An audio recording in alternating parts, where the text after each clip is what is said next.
It was one of those lazy Thursday mornings, and life was starting to feel a little bit the same. The Diwali weekend was approaching, and we had nothing planned. On seeing some of the Instagram recommended reels, we decided to pack our bags and hit the road one fine early morning. We packed our bags overnight, called in to get a reservation, and rolled out into the early mornings of the Bangalore roads. We started at 6:30 a.m. sharp to ensure that we missed the traffic. The plan was to escape the traffic up to Nilamangala, then take the new NH75, and then from there to Devalahalli and Hassa. We plan to have our breakfast and lunch on the way, and the road over here is quite a bit of a joy to drive here. After about driving 2 hours, we stopped for breakfast. The highway is marked by bunch of such breakfast places and family restaurants, so you can stop wherever you feel like without much pre-planning.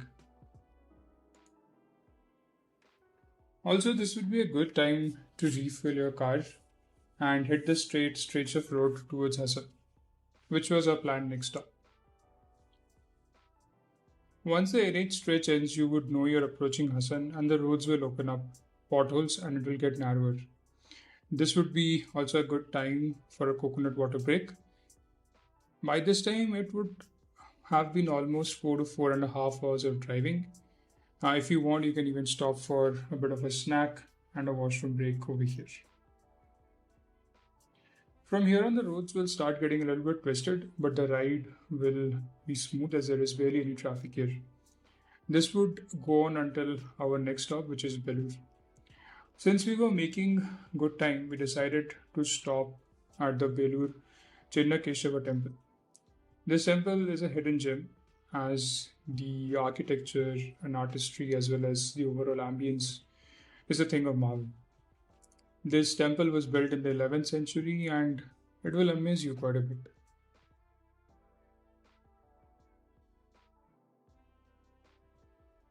From here, another hour of drive, and you will find this tidy veg restaurant called Grover's Cafe.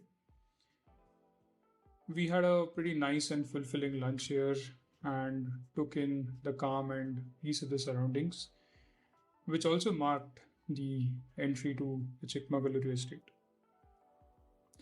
Once we had stretched our backs and legs, we got ready for another 1.5 hours of drive to reach our final destination, which is the Mane Homestay.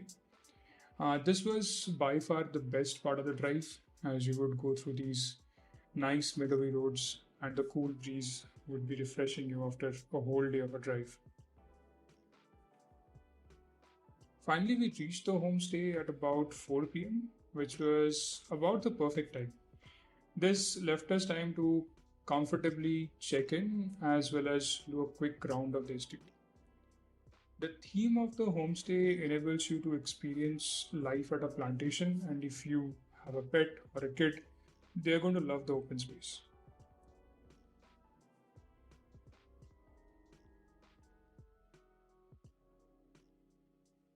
On the trail, you get to see the little berries which are plucked, roasted, and processed to make the famous filter coffee.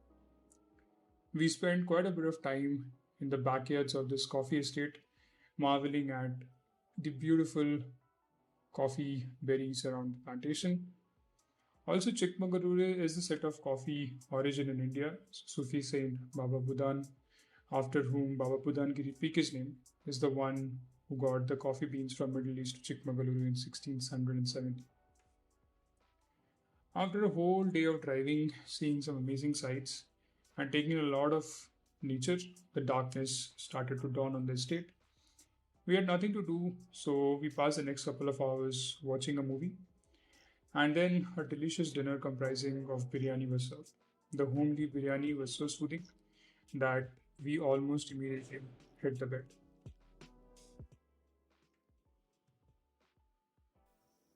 Day 2 at Chikmagalur. After a pretty tiring day on the road, days 2 started early for us amidst the chirps of birds in the plantation. We packed our bags and got set to do some hiking for the day.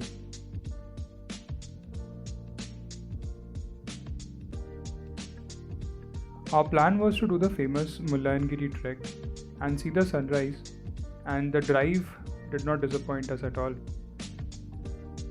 Unfortunately, on arriving at the Mullayanagiri checkpost, we were told due to construction work the road was closed. As disappointed we were, we decided to not let this be a spoiler and do the Kemangundi trek, which was a detour, but whoever we spoke to locally said it was worth it. We decided to do a quick breakfast stop since we were told there would not be a lot of shops on the way, and bought some salt, keeping in mind the trek would come with its share of leeches.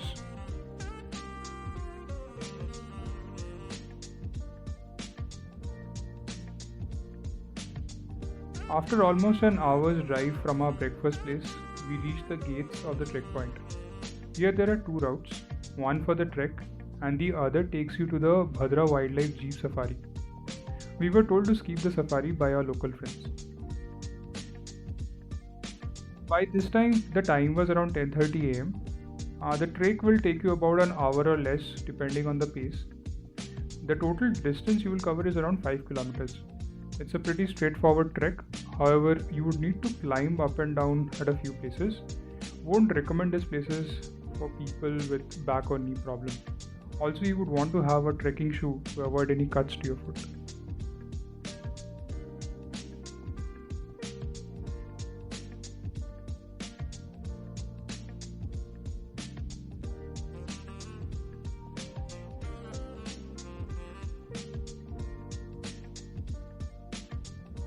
However, when you reach the peak, the scene is worth it, and we took an hour of a breather over here, taking in the sights and sounds of the wind and the sun. We took another 45 minutes to get down, and by then it was lunchtime. So we checked into the Sri Krishna Rajendra restaurant, which is within the sanctuary, to finish our lunch. Post lunch, the plan was to visit the Hirekulala lake. This way we would also be traveling back towards our homestay.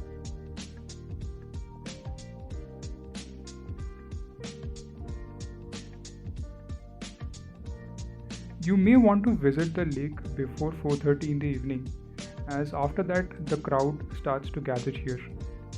We reached at around 3 pm and had an hour to enjoy the calmness.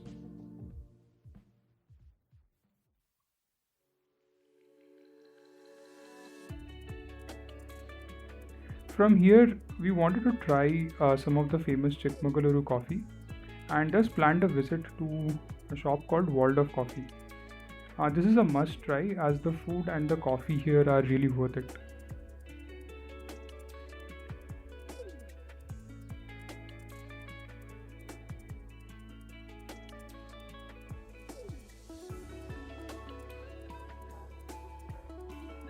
And that was our day. We wanted to avoid driving back after dark, so left the cafe by 5:30 and reached back by 7 to our place. After a warm shower and a bit of winding down, we enjoyed a lovely dinner and hit the bed.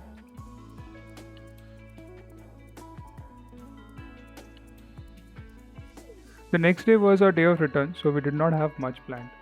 We were looking forward to spending some time in the estate and have some delicious breakfast.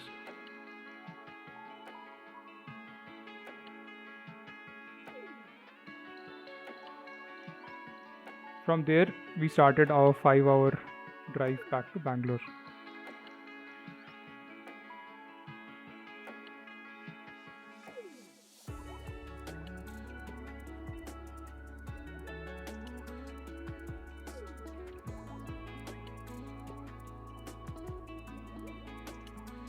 We also had the pleasure of driving through a very thrilling period of rent and checked in at a CCD on the way to grab a quick snack, and then we were back to the city.